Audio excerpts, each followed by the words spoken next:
It's Dean from Lancashire Golf Academy, head PGA Professional here at Shore Hill Golf Resort. Today you're joining me for a product review of the Cobra CB iron and MB iron.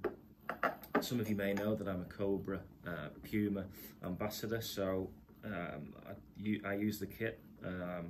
I've used Cobra, 13 Cobra clubs for the last year or so, and they've been fantastic. Now, time for me to upgrade this year to the new set, so I'm most likely looking at these two irons, whether I would combo them up. I'm not too sure. I might just go for the CB all the way through or into the MB, or I might even look at something a little bit different in the line. Cobra's got a big lineup of irons this year, so there should be something to suit everybody. I'm going to talk a little bit about them now in the shop, and then I'm going to cut through to hitting some shots, posting some of the data, and I'm going to hit my own Cobra tour iron as well, to go side by side. I don't think we're going to see masses of difference, but if we get a little bit out of them, great. So the first thing I'm going to talk about is the look of this iron. So I used the, as I said, the MIM tour iron last season, and that was all like a chrome, shiny chrome finish, and these CB and MB irons are more of a satin finish. Now, each to their own.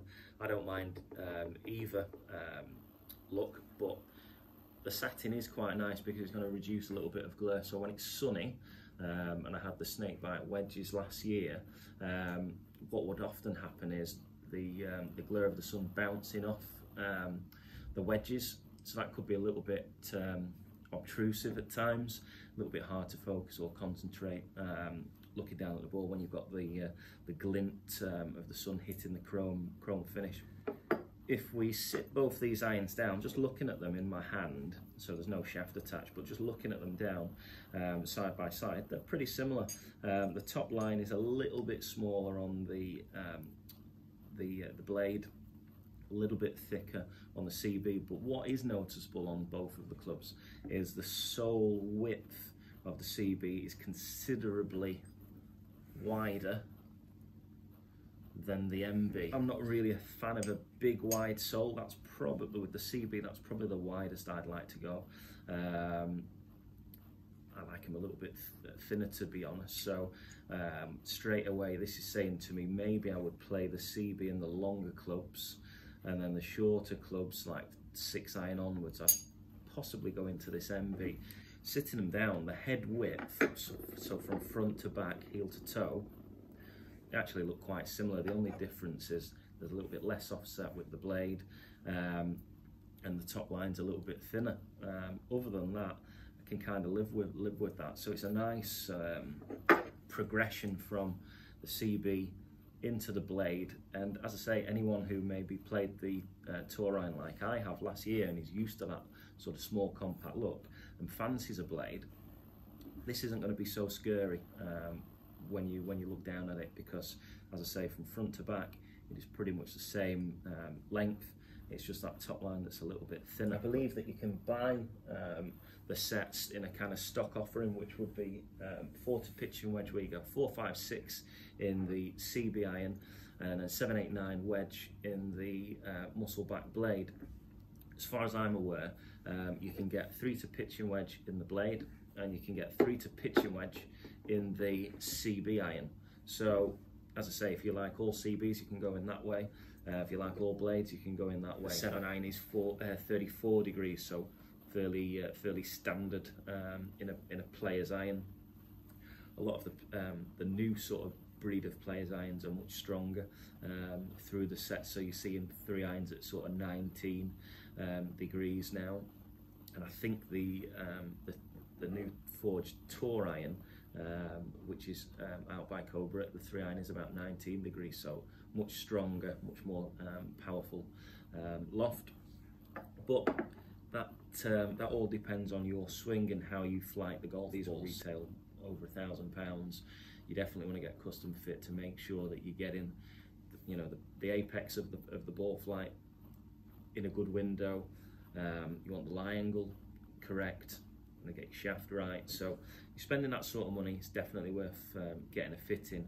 And if you can, I would always suggest go to a PGA Pro or a club fitter that actually charges for fittings, rather than just going down the sort of free avenue. You're paying for the service. The pro or the club fitter is just going to give you his evaluation. He's getting paid for his service. So I really think going down the paid route for custom fitting is well worth it. Let me know what you think. If you think you should not pay for a fitting, it should be free. Pop it in the comments below. I'd like to hear your thoughts on that. But me personally, I would always say go for a paid fitting, because I think you'll get the best blend of impartial, unbiased advice, and somebody who's there to really look after you because they're getting paid for their sort of skills and service.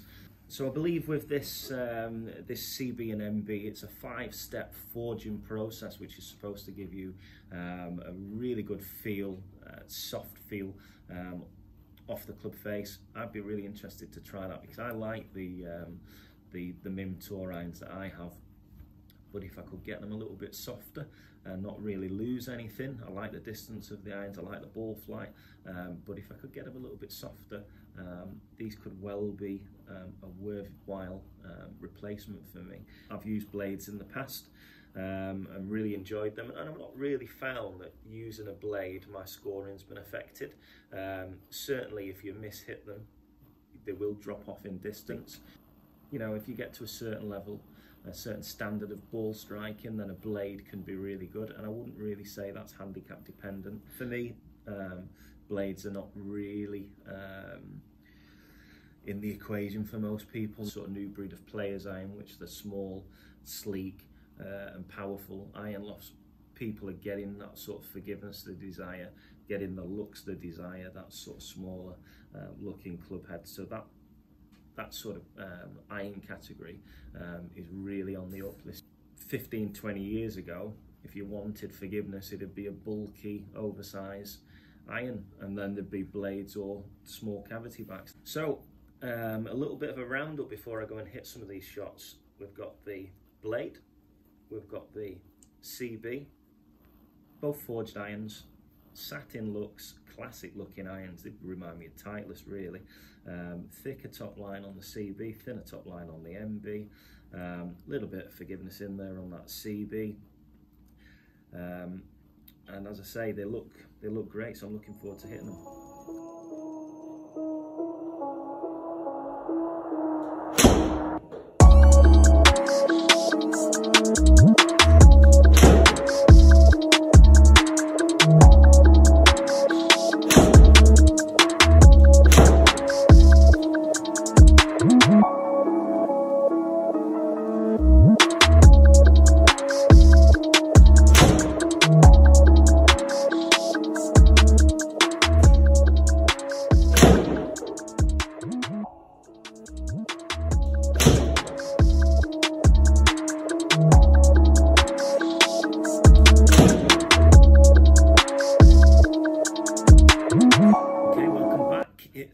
Results times, pretty much just as I imagined. So we've got carry distance with my own 7-iron first of all at 172 yards, the CB 172 yards, and the MB 167 yards. So what I found during testing was I certainly found it a little bit more difficult to hit the blade. I didn't quite hit them as clean as often.